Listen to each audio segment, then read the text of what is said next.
बच्चों, last class में हमने मेंडल्स क्रॉस के अंतर्गत टेस्ट क्रॉस के बारे में पढ़ा था। आज हम आपके 5th चैप्टर से ही आगे मेंडल के नियम के अंतर्गत प्रभाविता का नियम यानी कि लॉ ऑफ डोमिनेंस को पढ़ेंगे। मेंडल्स लॉज, जिन्हें कि लॉज ऑफ इनहेरिटेंस भी कहा जाता है, मेंडल ने अपने मोनोहाइब्रिड एवं डाईहाइब्रिड क्रॉस के रिजल्ट के बेस पर 3 प्रमुख नियमों का प्रतिपादन किया जो मेंडल के नियम कहलाते हैं। इन्हीं नियमों को आनुवांशिकता के नियम भी कहा जाता है। इनमें पहला है लॉ ऑफ डोमिनेंस यानी प्रभाविता का नियम। सेकंड जो लॉ दिया है मेंडल ने वो कहलाता है लॉ ऑफ सेग्रीगेशन, जिसको कि पृथक्करण का नियम बोलते हैं। और थर्ड लॉ है लॉ ऑफ इंडिपेंडेंट असॉर्टमेंट, स्वतंत्र अपव्यूहन का नियम। तो ये जो 3 नियम मेंडल के द्वारा दिए गए हैं ये आनुवांशिकता के नियम भी कहलाते हैं। तो आज हम लॉ ऑफ डोमिनेंस, जो कि आनुवांशिकता का पहला नियम है, इसके बारे में पढ़ेंगे। तो चलिए अपने टॉपिक पे आ जाते हैं। लॉ ऑफ डोमिनेंस, प्रभाविता का नियम। इस नियम में कुछ चीज़ें जो बताई गई हैं वो इस प्रकार से हैं। जीवों में जिस इकाई द्वारा कैरेक्टर कंट्रोल किए जाते हैं उसे कारक कहते हैं या फैक्टर कहते हैं। यानी कि वो इकाई जो कि जीवों में उनके कैरेक्टर्स को कंट्रोल करती है उस इकाई को हम क्या बोलेंगे, फैक्टर या जीन कहते हैं। नेक्स्ट है फैक्टर्स हमेशा पेयर्स में पाए जाते हैं। जैसे हमने पढ़ा है पिछली क्लास में कि एक जीन जो होता है वो 2 एलील से मिलके बना हुआ रहता है। कोई भी जीन जो है उसमें सिंगल एलील नहीं होगा, उसमें डबल एलील रहते हैं। तो वही चीज़ यहाँ पे बताई जा रही है कि जो कारक है या जो जीन है वो हमेशा पेयर में यानी कि जोड़े में रहता है। नेक्स्ट है एक असमान कारक के जोड़े में एक मेंबर डोमिनेंट होगा यानी कि प्रभावी होगा और दूसरा रिसेसिव या अप्रभावी होगा। ठीक है, मतलब जीन का एक ऐसा पेयर, एक जीन है उसके 2 एलील हैं और वो एलील कैसे हैं, असमान हैं। ठीक है, वो असमान हैं, सिमिलर नहीं हैं। तो उनके पेयर में एक जो मेंबर होगा यानी एक एलील जो होगा वो डोमिनेंट या प्रभावी होगा और दूसरा जो मेंबर होगा या दूसरा जो एलील होगा वो अप्रभावी या रिसेसिव कहलाएगा। तो ये जो 3 बातें हैं ये मेंडल के प्रभाविता के नियम में मेंडल ने बताया था। अब इसके बाद आगे हम देखते हैं कि प्रभाविता का नियम क्या है और इसको हम एग्जाम्पल के सहायता से भी समझते हैं। इसको हम नीचे का रफ कर देते हैं। हमको अभी लॉ ऑफ डोमिनेंस केवल पढ़ना है, बाकी के 2 लॉज को हम आगे की क्लास में पढ़ेंगे। अब आगे हम देखते हैं कि लॉ ऑफ डोमिनेंस है क्या। तो इस नियम के अनुसार एक जोड़ी विपर्यायी लक्षणों वाले शुद्ध जनकों के बीच क्रॉस कराने पर प्राप्त F1 पीढ़ी में केवल एक ही जनक के लक्षण दिखाई देते हैं।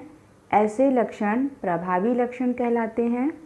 दूसरी ओर इस लक्षण का दूसरा रूप जो F1 पीढ़ी में बिल्कुल भी दिखाई नहीं देता है अप्रभावी लक्षण कहलाता है। तो ये हो गया प्रभाविता का नियम। अब इसको हम और अच्छे से एग्जाम्पल के थ्रू समझेंगे।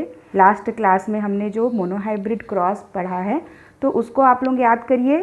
सेम वही चीज़ यहाँ पे है, जो ये एग्जाम्पल दिए गए हैं ये मोनोहाइब्रिड क्रॉस ही हैं और इसी से हमको क्लियर हो जाएगा लॉ ऑफ डोमिनेंस।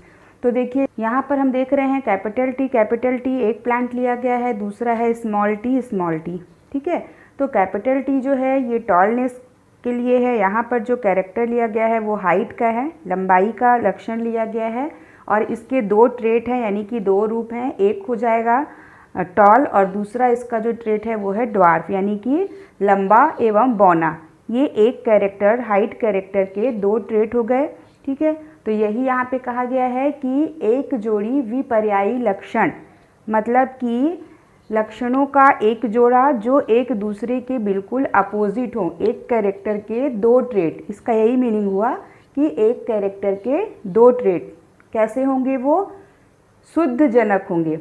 मतलब कि जो पेरेंट होंगे वो कैसे होंगे, प्योर लाइन प्लांट यहाँ पे हमको लेना है पेरेंट के रूप में, उनके बीच में क्रॉस कराया जा रहा है। तो यहाँ पर ये दोनों जो प्लांट लिए गए हैं ये कैसे हैं, प्योर लाइन प्लांट हैं, शुद्ध पौधे हैं, ये शुद्ध लंबा पौधा है। यहाँ पर हम देख रहे हैं कि इसके जीन के दोनों जो एलील हैं वो कैपिटल हैं, मतलब ये शुद्ध लंबा पौधा है। इसी प्रकार से यहाँ पर हम देख रहे हैं कि दोनों जो एलील हैं वो क्या हैं, स्मॉल टी हैं। तो ये क्या है, शुद्ध बौना पौधा, इसको हम बोलेंगे प्योर डॉर्फ प्लांट। ठीक है, तो यहाँ पे ये दोनों पेरेंट के रूप में लिए गए हैं। तो जो पेरेंट हैं वो कैसे हैं, तो यहाँ पर हम देख रहे हैं कि दोनों पेरेंट जो हैं वो प्योर हैं। ठीक है, होमोजाइगस कंडीशन में है ये। लास्ट क्लास में मैं आप लोगों को सारी चीज़ों को क्लियर कर चुकी हूँ कि होमोजाइगस क्या होता है, तो अब आपको यहाँ पे समझने में कोई दिक्कत नहीं होना चाहिए।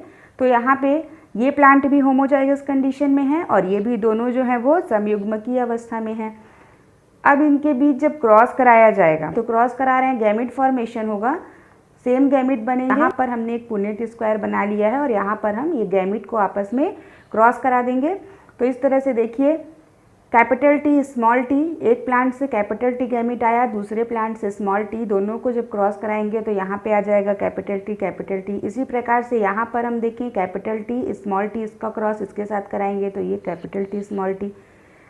सेम वैसे ही कैपिटल टी स्मॉल टी ये हो गया और कैपिटल टी स्मॉल टी को क्रॉस कराने पे यहाँ पे ये प्राप्त हो गया। तो इस तरह से हम देख रहे हैं कि यहाँ पर जितने भी प्लांट प्राप्त हो रहे हैं, मतलब जितनी भी ऑफ स्प्रिंग या प्रोजेनी मिल रही है वो सारी की सारी कैसी है, टॉल है। ये F1 जनरेशन हो गई।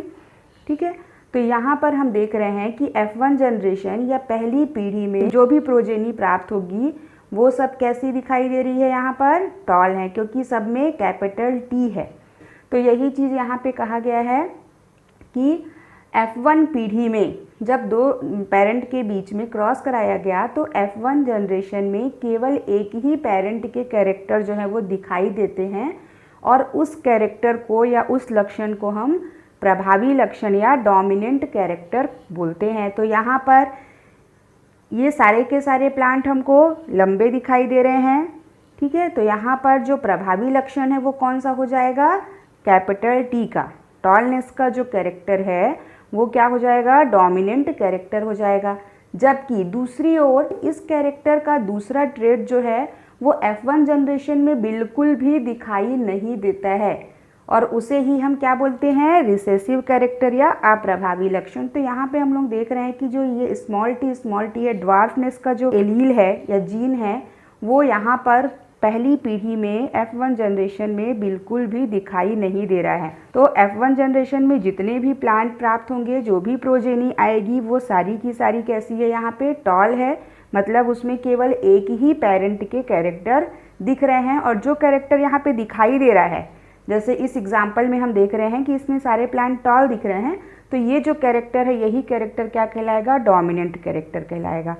दूसरा जो पेरेंट है जिसके कैरेक्टर F1 जनरेशन में बिल्कुल भी नहीं दिख रहे हैं, पूरी तरह से दब गए हैं, डोमिनेंट कैरेक्टर ने उनको पूरी तरह से दबा दिया है, वो कहलाते हैं रिसेसिव कैरेक्टर या अप्रभावी लक्षण। तो यहाँ पर हम देख रहे हैं कि कोई भी प्लांट जो है वो ड्वार्फ नहीं मिल रहा है, तो इसलिए हम बोल सकते हैं कि जो स्मॉल टी है ये रिसेसिव कैरेक्टर है।